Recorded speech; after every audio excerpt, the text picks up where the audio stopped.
What's up, Doramitas? If you're fans of legal dramas, investigations, and lots of suspense, then don't wait any longer because this recap has it all. But yes, we're guilty. This story is full of spoilers. This story begins with Kang Ha Young-min, who has the embarrassing experience of arriving late to a job interview at a prestigious law firm called Julim. Among the interviewers is the strict and bitter lawyer Yoon Seok-hun, who doesn't hesitate to tell Ha Young-min to leave the interview since it's unacceptable for her first impression to be that of a girl who arrives late to such a prestigious place. At that moment, some of the other lawyers ask the young woman why she was late, and she sincerely tells the truth. She got distracted reading a law book and missed her subway stop. However, this excuse doesn't save her from her fate, and they ask her to leave the room. Even so, she doesn't give up and says she'll wait in the hallway in case anyone changes their mind. Suddenly, another one of the lawyers recognizes Ha Young-min and tells the others that the girl won a mock case competition in the city and became the youngest person to ever receive this award. Moreover, the lawyers present at the interview had also been at that competition, and they immediately recognized her.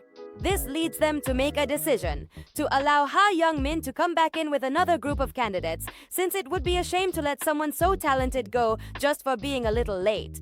So they let her in, and together with the new group of candidates, they present her with a tricky question, which she answers flawlessly, leaving everyone present impressed by her argumentative skills.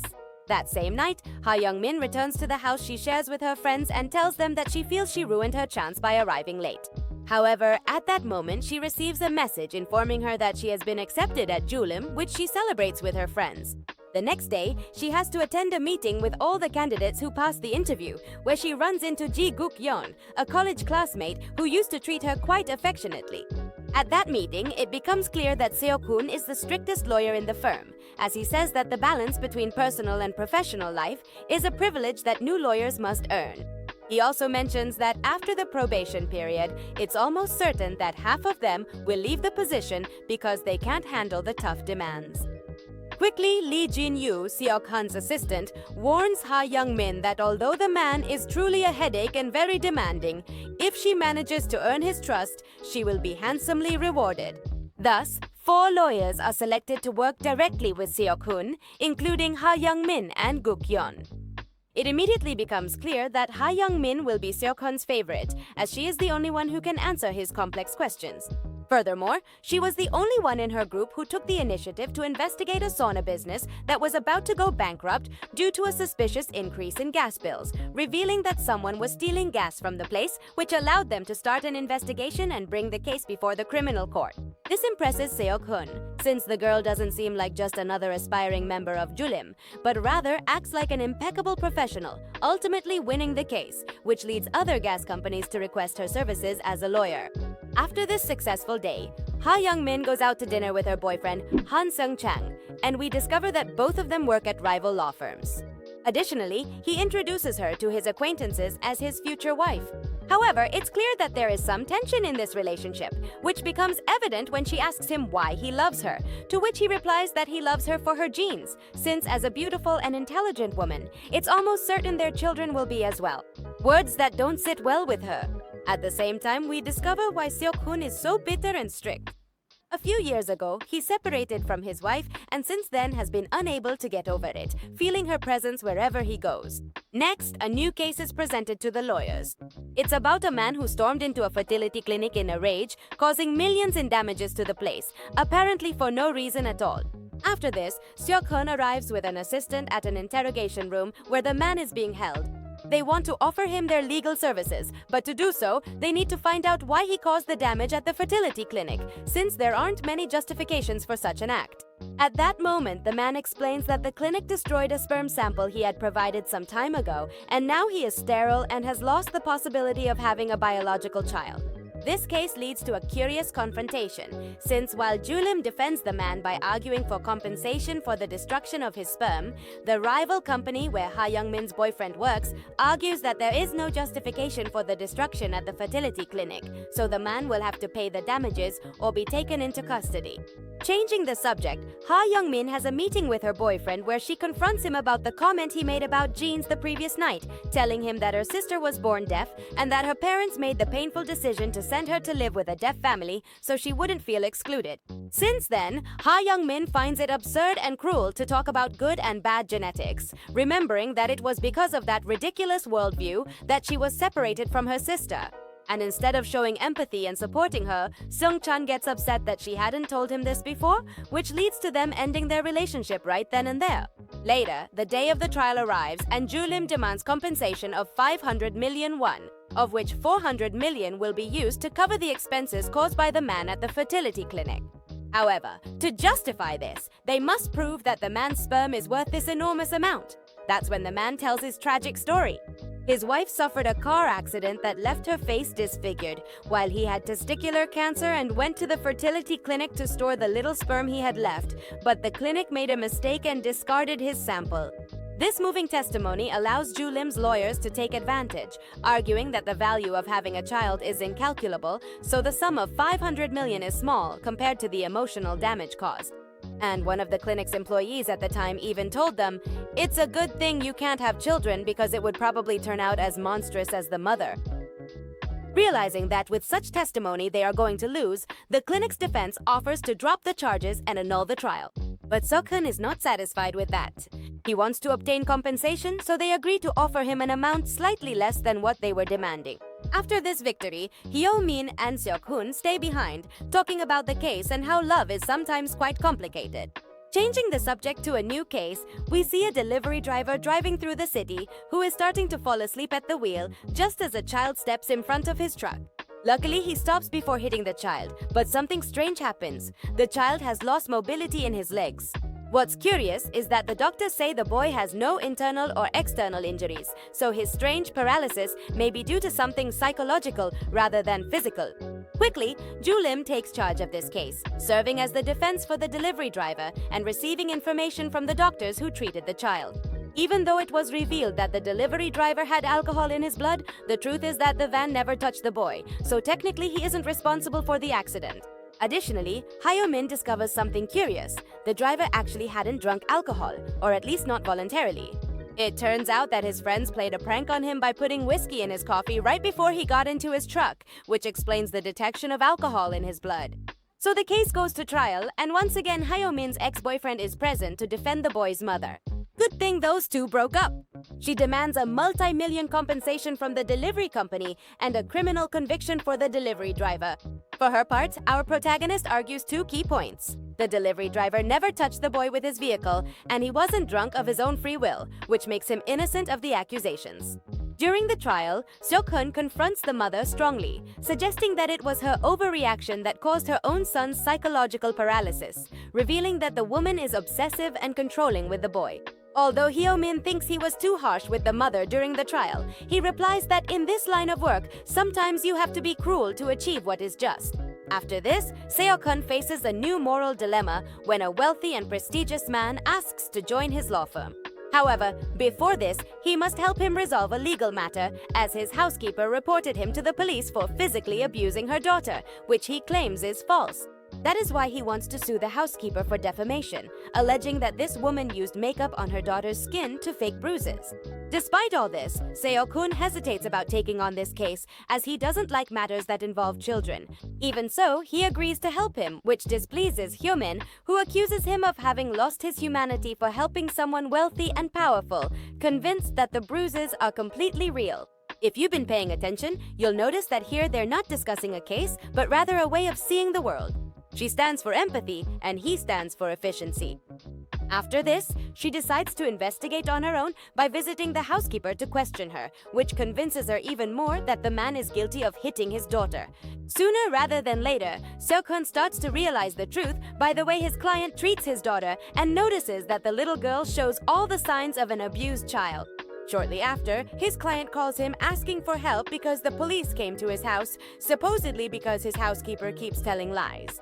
Finally, he arrives at the man's house and discovers the girl locked in a closet with clear and shocking signs of abuse. So he decides to take her to a hospital where they tell him that the little girl has internal bleeding caused by blows, although fortunately she will survive. This angers Seok-hun so much that he doesn't hesitate to go to his client's house to give him a well-deserved beating. Luckily, Hyo-min arrives just in time to prevent the lawyer from ending up in jail as well, and they manage to arrest the abusive client. It's clear that this case strikes a sensitive chord for Seok-hun, who recalls intimate moments with his wife, along with some frustrations, since she didn't want to have children and hid from him that she had been pregnant and underwent an abortion without even telling him. But back in the present, we see that the girl's father is brought to trial to be arrested for child abuse. At the same time, we find out that the little girl was taken to her mother, who now has full custody. As for Seok-hun, he meets his ex-wife and is surprised to see that she is pregnant, since when they were together, she refused to have children. However, now that she's seeing someone else, she seems determined to become a mother. But moving on to a new case, we find ourselves with an artistic dispute. It turns out that a prestigious painter is suing a street market artist who created an abstract painting identical to his, arguing, with good reason, that he had the idea for the painting in drafts for years, explaining in detail all the techniques used in its creation. For her part, the defendant, who copied the painting, is a young worker with a developmental delay, but she has excellent talent in painting. From there, Hyo-min uses her skills to get the girl to talk about how she created her painting. It turns out that when the lights are turned off, the girl's painting hides her father's face, which shocks everyone present, since this reveals that the paintings are not as identical as previously thought. Thus, after winning another trial, our lawyer is happier than ever, because this time she did it on her own without the help of any other lawyer. In a new case, we find a woman at Julim's offices, talking with Hyo-min about the possibility of suing her boyfriend for abuse. However, this case is complicated since the injuries her partner caused her resulted from a sadomasochistic game in bed that got out of control. The biggest problem is that the woman is a model and can't afford any imperfections on her skin. Immediately, the lawyers discuss this case, pointing out that it's almost impossible to win, since the woman signed a contract and all the consent forms before participating in these sadomasochistic games with her partner. Hyo-min argues that the woman probably agreed out of desperation and was not mentally fit to give consent due to the manipulation and emotional abuse from her ex-partner. To make the whole situation even more complicated, Hyo-min runs into the alleged abuser at a bar on a night out with her friends. She doesn't know that this is the man her new client wants to sue, until she hears his name, and her expression immediately shifts to one of concern. When she leaves the bar, the girl, a little tipsy, runs into Seok-hun, who offers to take her home.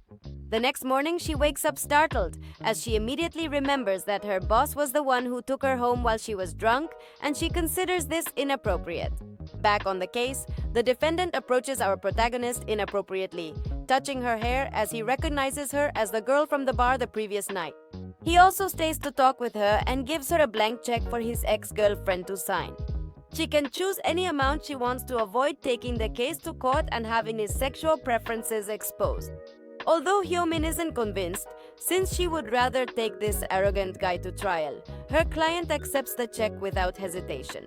She just wants to pay for medical treatment to heal her skin wounds and move on with her life. And so, the case is closed with that check. Although Hyo-min feels a bit disappointed, she knows that in the world of law, sometimes it's not about winning, but about doing what is most logical and prudent. And, well, she's also bound to the mood swings and decisions of her clients. But for now, let's go back 2 years in time to learn the origin of a new case, where we see a woman watching from her balcony as a man runs over a boy on a bicycle and then flees the scene. She quickly runs to write down the vehicle's license plate, hoping to catch the criminal. Unfortunately, the boy dies and the case goes to trial, where the woman testifies against the driver. However, there's a crucial detail. The woman suffers from Alzheimer's, so the man's defense, who is Seok-hun, argues that she is not a credible witness due to her mental state. For this reason, the man ends up going free. Back in the present, Seok-hun witnesses the arrest of the husband of the woman with Alzheimer's.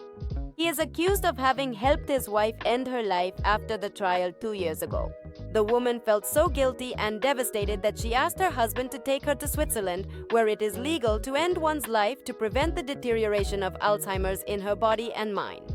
An act of love turned into a crime. At that moment, the judge is not deciding based on laws, but on the weight of the heart. In the present, Seo-kun offers to help the woman's husband, largely of course because of the guilt he feels due to the outcome of the previous trial. In Julim, the group discovers that there is money involved. If the husband is found innocent, he would receive all of his wife's estate, but if he is found guilty, the money would go to the woman's brother, who filed the complaint against the husband. Ah, how convenient. Clearly, another complicated case, especially because the man messed up and was unfaithful to his wife shortly before her death, and all the evidence points against him, which ultimately leads to him being sentenced to a year in prison. This decision leaves Seok-hun quite sad, especially because the case reminds him of his past relationship. Anyway, as night falls, both he and Hyo-min stay talking in the Julim offices, where he shares his experiences with love and heartbreak, while she listens and explains that he just needs time and that those feelings will fade away as time passes. Now, we proceed to a different case, where a news anchor is currently being held at a police station, allegedly for assaulting her boyfriend. This girl is a friend of Hyo-min, and this case is confusing since the accused claims that she simply took the medication prescribed by her psychiatrist, fell asleep and woke up at the police station. While Hyo-min investigates the case, a doctor informs her that her friend shows all the signs of battered woman syndrome, a trauma caused by domestic violence. Her partner abused her for 10 years, and women exposed to that level of trauma suffer from anxiety and sleep disorders. It turns out that the medication causes the reporter to become aggressive, which could explain everything that happened. After years of abuse and under the effects of this medication, she defended herself and physically attacked the man. During the trial, the defendant's mental incapacity is argued in order to declare her innocent of the assault against her ex-partner, and to her relief, the jury believes her and finds her not guilty, which is celebrated by her friends that same night. Now we move on to another new case, which begins on a flight where a man suddenly faints and a doctor approaches to help him. However, when the woman sees the man's face, she freezes as she recognizes him as a guy who was arrested for abusing a girl she had treated at her hospital. What a small world. This incident leaves the doctor paralyzed on the plane, so she does little or nothing to save the man during the flight, which results in his death and in her being accused of negligent homicide. Should a doctor save someone who destroyed a life? In theory, yes, but that's why we have free will, and if she decided not to, then that's that. The case quickly lands in the hands of Ju Lim's lawyers, who considered defending the doctor by arguing that the man's medical condition made it impossible for him to be saved anyway, even if she had treated him properly. In the end, the case is settled out of court, declaring her innocent of the death of this abuser. But when one case ends, another begins. This time, it's a more violent one. A woman hits another on the head with a stone at night, all to then accidentally run her over while fleeing the scene. When she realizes what she has done, she is horrified and is arrested shortly after, requesting the help of Ha Ju-min as her lawyer, claiming that she knows her and is connected to the case, even though the protagonist does not recognize her at all. Later, a flashback reveals to us that the killer was brutally bullied by her eventual victim when she was in high school, even having cigarettes put out on her face, which still gives her nightmares to this day. Meanwhile, Ha Ju-min slowly begins to remember her past. It turns out that she attended the same high school as the killer and witnessed the abuse that this girl suffered. Like the others, she stayed on the sidelines to avoid getting involved. Upon understanding all of this, Ha Ju-min knows she is facing a rather complicated case, since she must try to prove that the trauma from school bullying led to this murder case. Furthermore, her initial intention was only to hit her victim with the rock, and the fatal hit and run was completely accidental. It's all just crazy. This is what Ha Ju-min argues during the trial, requesting that her client receive psychiatric treatment instead of a criminal sentence, taking into account all the trauma caused by the school bullying. Then comes the day of the sentencing, and the woman is sentenced to 2 years in prison. It's not a life sentence, nor is it a huge portion of her life lost, and it could have been much worse. That also brings this case to a close. Punishment doesn't always seek justice. Sometimes it just tries to put an end to a story that no one wanted to hear. We now move on to Seok-hun, who goes to pick up his dog from the vet and has an awkward encounter with his ex-wife's new boyfriend. He tells him that they need to talk, since both he and his current partner are moving to Singapore, and she wants custody of the dog they used to share when they were married, something that obviously Seok-hun doesn't like, since he's been taking care of her on his own all this time. Meanwhile, Julim's team faces another new case. A man is suing a telecommunications agency for violating his privacy. The thing is, the agency published a video where the man was abusing his dog, which horrifies and outrages Hajumin and Seok-hoon because of the man's nerve in playing the victim. The problem is that although animal abuse is illegal and appalling, the video used to incriminate him was obtained illegally. It's clear that this man is a sociopath, as he even intimidates Hajumin in the company's elevator, to which Seok-hoon responds by defending her, stating that he wouldn't act as his lawyer for all the money in the world. Resentful about this, the sociopathic animal abuser finds out that Seok-hoon has a little dog and goes to the vet to pick her up, pretending to be a friend of the lawyer. This baffles Seok-hoon, since this criminal is the only person who should have his little dog. Shortly after, he sends him a video in which he abuses the animal, leaving Seok-hoon horrified. But fortunately, the little dog is wearing a tracking collar in case she gets lost, which makes it easier for Seok-hoon and Hajumin to find her location in an alley at night. There, the criminal hands the little dog over to the lawyer on the promise that he will defend him in his case against the telecommunications agency. They quickly take the animal to the veterinary clinic, where they are told that she has a couple of broken ribs, but that she will recover with time. Poor thing. Seok-hoon is so furious that he doesn't hesitate to track down the abusive sociopath and beat him up himself, making it clear that he will not represent him in any case.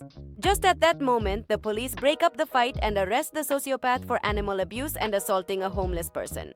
After this, Hajumin shows up to help treat Seok-hoon's bloodied knuckles at a bar while offering him some comfort. It was about time that, amid so much violence, there was finally a scene of healing or care. Anyway, the next morning, Seok-hoon is visited by his ex-wife, who is about to leave for Singapore. She tells him that she will allow him to have full custody of their dog under one condition: that he finds a new partner to raise her together, since he has been single for too long since they broke up and she wants him to move on with his life. This leads Seok-hoon to create a profile on a dating app, ready to look for love, without realizing that Hyo-min is the right person for him, since they have been together through good times and bad ever since she started working at Julim. To make it even clearer that these two are meant for each other, Hyo-min also meets with her ex-boyfriend to settle some unfinished business. He tells her that he can't stop thinking about her, to which she replies that she doesn't feel capable of loving someone so immoral who hurt her so much in the past. But since fate is fickle, Hyo-min and Seok-hoon end up face-to-face on a blind date organized by the dating app, which guarantees their compatibility. So they continue the date, having dinner and talking about things unrelated to work, taking a break from all the pressure they've been facing lately, walking together at night, and even linking arms. So there really was something brewing between them. At the end of this story, Hyo-min and Seok-hoon are present at a divorce hearing where the judge offers a sincere reflection on what love is. An imperfect force with no guarantees, but always worth trying even if the insecurities of the heart hold us back when it comes to diving into the waters of romance again. And with this beautiful reflection, our lovebirds talk about the uncertainty of their relationship, whether to remain friends and co-workers or take the step toward love. It's something that isn't revealed right at that moment, but at least they know they can fully trust each other, or at least more than the cold courtrooms they face every day. Maybe love isn't a destination, but a verdict we deliver every day when we look at each other without fear. Now click on one of these options because while the cases are over here, the drama never ends in the next videos.